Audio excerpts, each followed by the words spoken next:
Nos encontramos en Kula, en la isla de Maui, en Hawái. Esta es una de las zonas que fueron impactadas por los fuegos que han estado devastando diferentes partes de la isla. El fuego aquí en Kula a estas horas está a un 75% contenido. El de Lahaina, que ha sido sin duda alguna el más devastador, está a un 85% contenido. Ese fuego ha cobrado las vidas de 106 personas. Ahí está el número de muertos. Esta mañana se ha dado a conocer que 5 de las víctimas ya han sido identificadas a medida que las autoridades continúan trabajando con la comunidad, adquiriendo ADN de familiares cuyos seres queridos siguen desaparecidos para identificar al resto de esas 106 víctimas mortales, muchos de ellos encontrados en carros, encontrados en la zona de la playa. También tuvimos la oportunidad de hablar con FEMA, que nos comentaba que ya han podido entregar aproximadamente $2 millones a las comunidades impactadas, a unas 1.200 personas, y que tienen aproximadamente 380 personas especializadas en las diferentes áreas de necesidad que existen aquí en la isla de Maui. Los residentes hoy pueden entrar a partir de las 6 de la mañana a la carretera, hacia la carretera de Lahaina, esa comunidad donde perecieron la mayor cantidad de personas. Y también hoy muchas de las escuelas van a reabrir para los estudiantes de aquí de Maui. Reportando desde Kula, Maui, yo soy Lilia Luciano. Lamentablemente, Colombia no ha encontrado una forma de ayudar a la región con el control del paso de migrantes o impedir el ingreso de estas personas por un área fronteriza que es selvática. Con estas palabras, la directora del Servicio Nacional de Migración de Panamá, Samira Gozaine, afirma que la migración por el tapón del Darién está desbordada y que la falta de colaboración de Colombia empeora la situación. Tenemos una cifra que va aumentando en el tema migratorio. Hasta hace 3 meses hacia atrás estábamos sacando 850 migrantes diariamente. Ahora ha aumentado a un promedio de 1.200 migrantes. El gobierno de Colombia no se ha referido al tema, pese a que en el primer semestre de 2023 la cifra de personas que cruzan la selva del Darién es histórica, llegando a registrar más de 260.000, incluyendo más de 40.000 menores de edad, según UNICEF. Hay niños con diarrea, vómito, porque es un virus que está dando ahorita fiebre. Ante este panorama, la Cruz Roja Colombiana realiza una jornada diaria de atención a los niños con síntomas de desnutrición. Les entregan medicamentos y ayuda psicológica. Diariamente se están atendiendo de 25 a 35 niños, en su mayoría de nacionalidad venezolana, niños haitianos y ecuatorianos.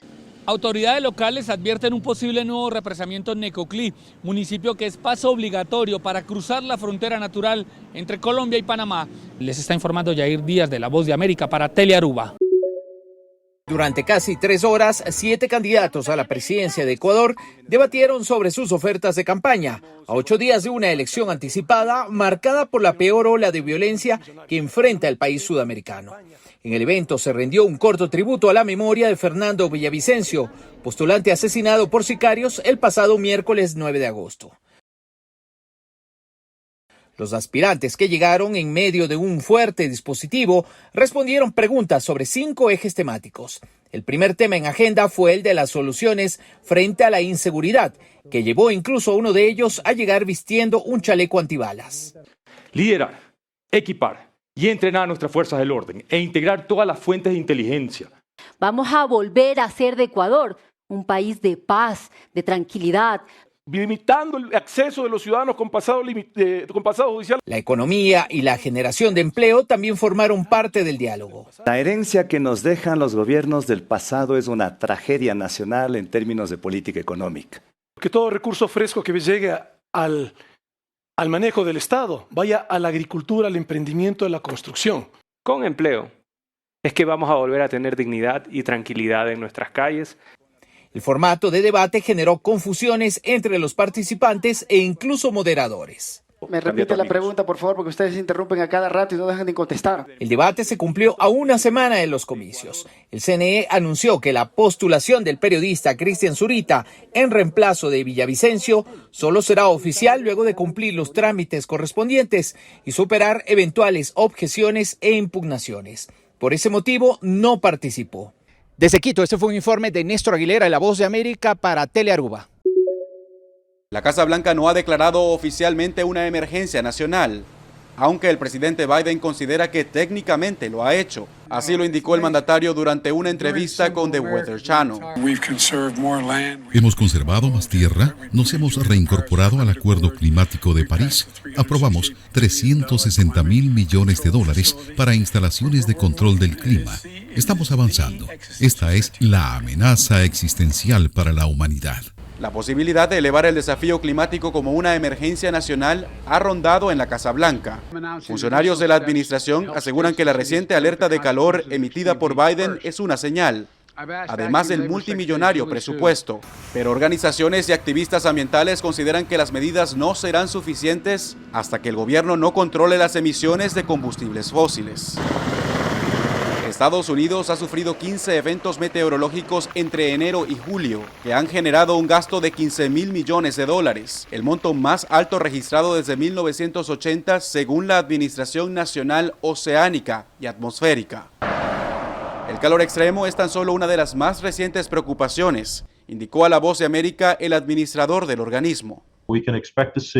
Podemos esperar que las temperaturas por encima de lo normal continúen al menos hasta finales de agosto. Julio fue el mes más caliente a nivel global según los registros de la Organización Mundial de Meteorología y de acuerdo a las estimaciones de varias instituciones existen altas probabilidades de que 2023 rompa récord como el año más cálido en la historia.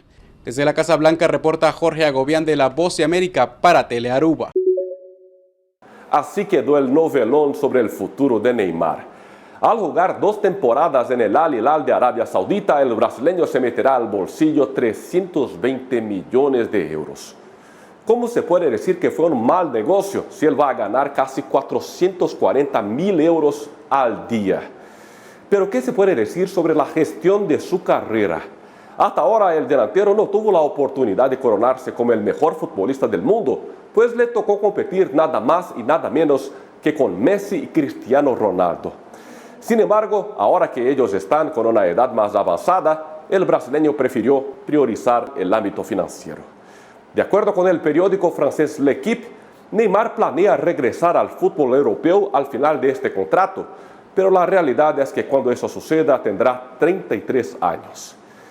Quieran o no, este crack es un grande del fútbol mundial. Logró la hazaña de convertirse en la figura de la conquista de diferentes títulos, como la Copa Libertadores con el Santos, la Champions League con el Barça y la primera medalla olímpica de oro con la selección de fútbol de Brasil. Neymar siempre supo cuál es el mejor camino dentro de la cancha.